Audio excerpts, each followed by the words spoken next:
In the dim light of a Pacific dawn, long before the first shells fell, some Japanese soldiers already sensed that something far beyond their trenches had begun to slip out of control. Supplies arrived too slowly. Reinforcements came in smaller numbers than promised. And across the water, the Americans kept coming, wave after wave, as if drawn from an inexhaustible sea. What those men could not yet know was that the foundation of their war effort had been built on a silent error made thousands of miles away, an intelligence estimate that would misjudge the strength of the United States Navy by more than sevenfold. Tokyo believed it was facing a fleet supported by roughly 300,000 sailors. The truth was closer to 2.4 million. This wasn't just a numerical mistake. It was a failure of understanding, a blind spot born from culture, doctrine, and the quiet confidence that their enemy could never mobilize beyond a certain point. And it leads us to the question that shapes this entire story. How does a nation lose a war before it ever realizes the scale of the battlefield? The roots of Japan's intelligence failure lay in an institution that entered the Pacific War already unprepared for the scale of the conflict ahead. Inside the Army General Staff's Second Bureau, only a handful of officers were assigned to study foreign militaries, and even fewer were trained to think beyond the narrow tactical evaluations. Their focus had long been directed toward the Soviet Union, not the United States, and the tools they relied on were shaped by peacetime assumptions rather than wartime urgency. In a military culture that prized courage and offensive spirit, analysis was an afterthought. This approach created blind spots that would shape every estimate that followed. Japanese intelligence officers understood American ship designs, firing doctrines, and battle formations with admirable detail, yet they had almost no insight into the human engine required to operate a modern navy. They never examined the scale of American shipyard expansion, or the social structures that allowed civilian workers, college students, and farm boys to be turned into sailors at unprecedented speed. The idea that the United States might rebuild its military from the ground up simply did not fit within their worldview. Evidence of the problem began appearing almost as soon as Japan met the United States in open combat. During the Guadalcanal campaign, the first reports from the front insisted that no more than 2,000 Marines were on the island. When fighting intensified, commanders were stunned to discover that the Americans had landed more than 10,000 men. Months later, Japanese estimates still placed American strength at 10,000, when the reality was more than double. Each new encounter revealed a larger force than the one predicted on Tokyo's charts. The pattern extended far beyond Guadalcanal. On the Bataan Peninsula, Japanese planners believed they faced a force of 25,000 under General Douglas MacArthur, yet more than 80,000 troops were defending the ground. In Singapore, they expected 30,000 British soldiers and encountered nearly triple that number. Even at Midway, where Japan meticulously planned a decisive blow, their estimate of the island's garrison was off by thousands. Each discrepancy should have triggered a reassessment of American capabilities. None did. What made these warnings so easy to ignore was the belief that American society lacked the discipline required for total war. Many Japanese officers assumed the United States would be unable to train, equip, and deploy a force much larger than its pre-war navy. The notion that America could mobilize millions of people sustain them through a global conflict, and replace losses faster than they occurred seemed implausible, even fantastical. That belief would shape every strategic calculation Japan made. By late 1942, the gap between Japanese assumptions and battlefield reality had become too large to overlook. Yet the institutions responsible for analysis remained unchanged. Intelligence officers still lacked authority within the hierarchy. Reports that contradicted the preferred narrative were dismissed as exaggerations or enemy deception. And so, with each passing month, Japan drifted deeper into a war fought on the basis of numbers that no longer reflected the world beyond their maps. These early miscalculations formed the foundation of a much larger failure, one that would echo across every major campaign in the Pacific. The war Japan thought it was fighting did not exist. The war that awaited them was far larger, faster, and far more industrial than anything their intelligence system had prepared them to understand.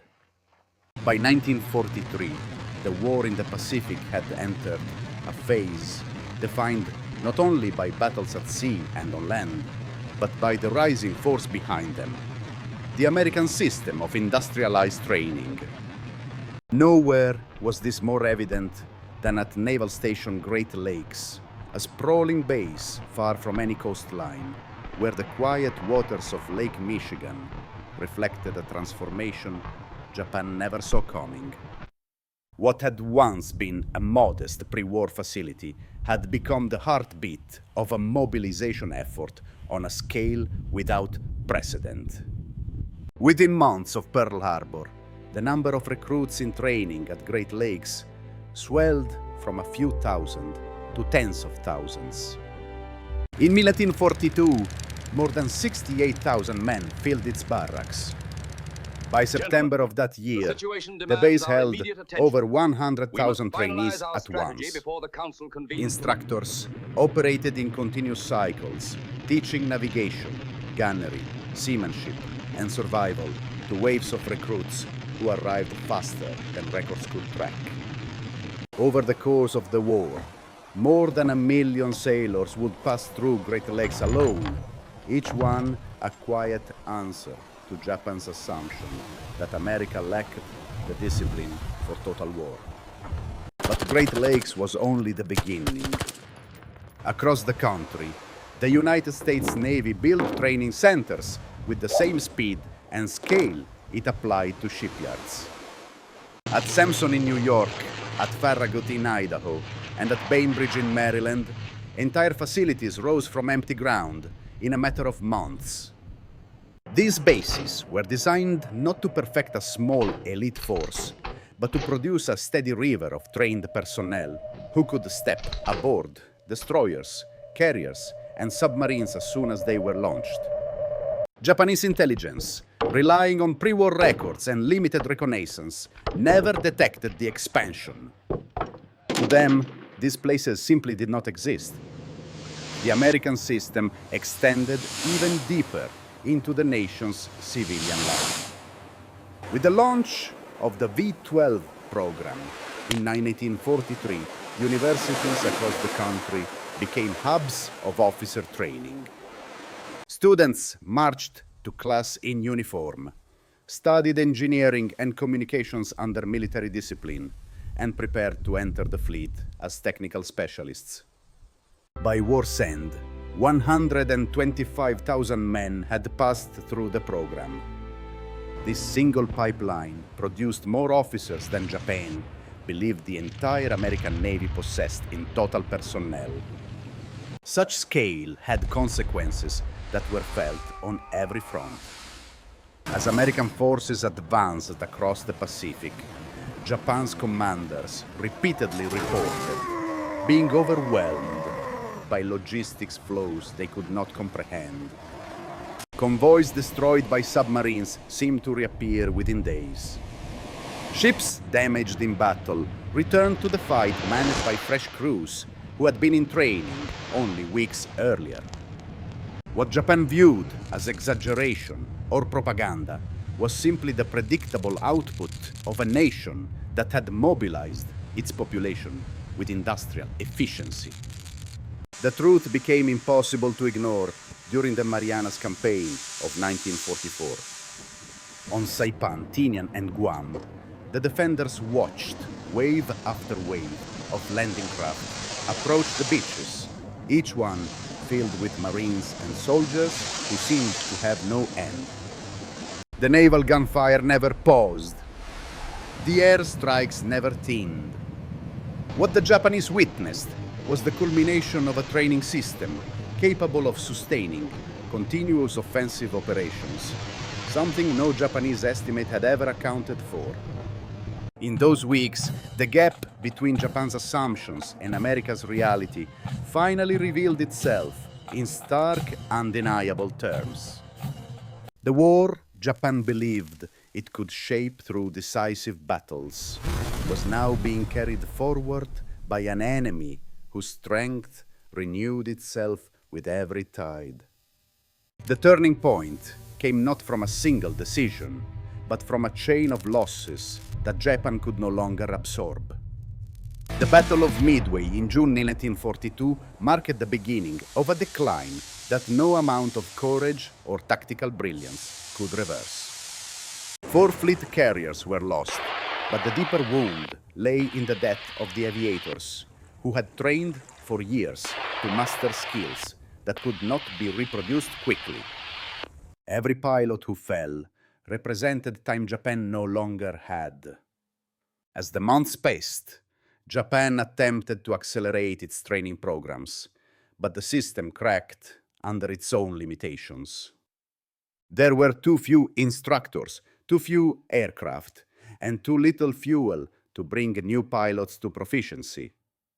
Every shortcut reduced the quality of the next generation, and each setback carved another layer out of Japan's remaining capability. It became a downward spiral. Fewer veterans meant weaker training, and weaker training meant higher casualties. The contrast with the American system grew sharper with each battle. When an American destroyer suffered losses, it could return to port, receive fresh crew from Great Lakes or Farragut, and be back at sea in a matter of weeks. The ship was restored, the mission resumed, and the tempo maintained. A Japanese destroyer facing the same losses might spend months waiting for replacements, and sometimes there were none at all. Japan's submariners felt the consequences firsthand. In 1944, submarine crews repeatedly reported astonishment at the volume of American logistics traffic crossing the Pacific. Tankers, transports, and supply ships sailed in seemingly endless streams. Even when Japanese submarines managed to sink vessels, the lanes filled again almost immediately, as though the losses had been erased. The crews asked where these replacements were coming from, unaware that millions of Americans had already passed through training systems Japan never detected. By the summer of 1944, operational reality forced Japan to confront the truth. The Marianas had fallen. The combined fleet had been shattered in the Battle of the Philippine Sea. American submarines had destroyed much of Japan's merchant shipping, choking the nation's war economy. In September, the Naval General Staff finally conducted a comprehensive review that revised their estimate of American naval personnel to between 8 and 2 million. It was the first accurate number they produced in the entire war. But accuracy arrived too late to matter. Strategic options. Japan might have considered earlier defensive depth, dispersed production. A war of attrition designed to raise American costs were no longer feasible. The war Japan had planned to fight had closed its doors, and a new reality shaped by American scale and endurance, had already taken its place. No adjustment in strategy could alter the outcome. By 1945, the consequences of the original miscalculation were visible in every facet of Japanese military power. Ships sailed with incomplete crews. Air units operated with pilots who had only a fraction of the training their predecessors received. Fuel shortages crippled operations before battles even began. The empire's remaining strength was eroded not just by enemy action, but by the slow collapse of a system that had never been built to replenish itself. In the end, Japan did not lose because its soldiers fought without resolve or its ships lacked capability. It lost because it waged a modern, industrial war with a pre-war understanding of manpower, training, and national mobilization. The cost of that misunderstanding was measured in fleets sunk, islands lost, and a war that could no longer be won by the time the truth was finally understood. From the American viewpoint, the war in the Pacific was not only a struggle of fleets and islands, but a demonstration of what a fully mobilized democracy could achieve. The United States had combined its industrial strength, its educational system, and its social cohesion into a single engine of war. Factories that once produced cars now produced ships, while universities that once trained civilians now created officers and specialists for a global navy. It was a model of national coordination that few nations had ever matched. This mobilization reshaped how the world understood modern warfare. Allies observed that the United States did not rely solely on the skill of its pre-war forces, but on its ability to generate new strength continuously. The idea that victory depended on staying power rather than perfection began to spread across military thinking. Even the Soviet Union and Britain, each experienced in total war, took note of America's capacity to merge civilian life and military necessity with such speed and precision. For Japan's adversaries, the American approach offered a sobering lesson in adaptation. A nation that had once seemed distant and untested revealed an unexpected talent for absorbing losses and emerging stronger. Battles like the Philippine Sea and the Marianas were not just tactical victories. They showcased a strategic reality. The United States could sustain offensive operations indefinitely, supported by an unbroken flow of trained personnel and logistical power. That endurance altered the trajectory of the war. Globally, the consequences extended beyond the Pacific. Observers recognized that future conflicts would hinge not only on elite forces, but on the systems that produced and maintained them. Training pipelines, industrial resilience, and national unity became markers of strategic strength. In that sense, America's wartime transformation influenced military doctrines far removed from the Pacific theater. It set expectations for what a modern nation must be prepared to mobilize.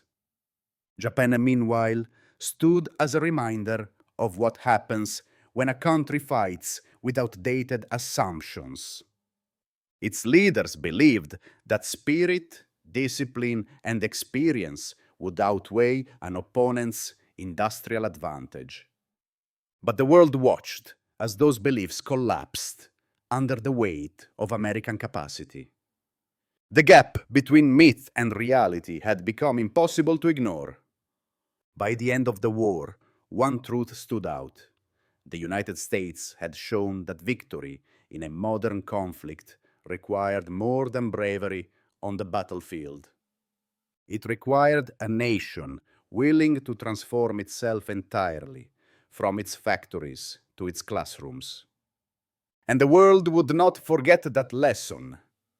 In the final accounting of the Pacific War, numbers alone do not tell the whole story. What mattered was how those numbers reflected the deeper truths of national character, institutional strength, and the willingness of a society to transform itself for survival. Japan's miscalculation was not simply an intelligence error, it was a window into an entire system that struggled to see beyond its own assumptions.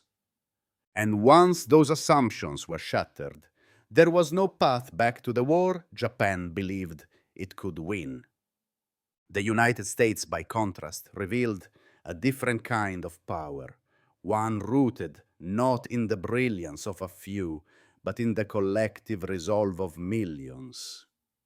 Farmers from Iowa, students from Illinois, and factory workers from Detroit stepped into uniforms and learned the skills of sailors, aviators, and technicians.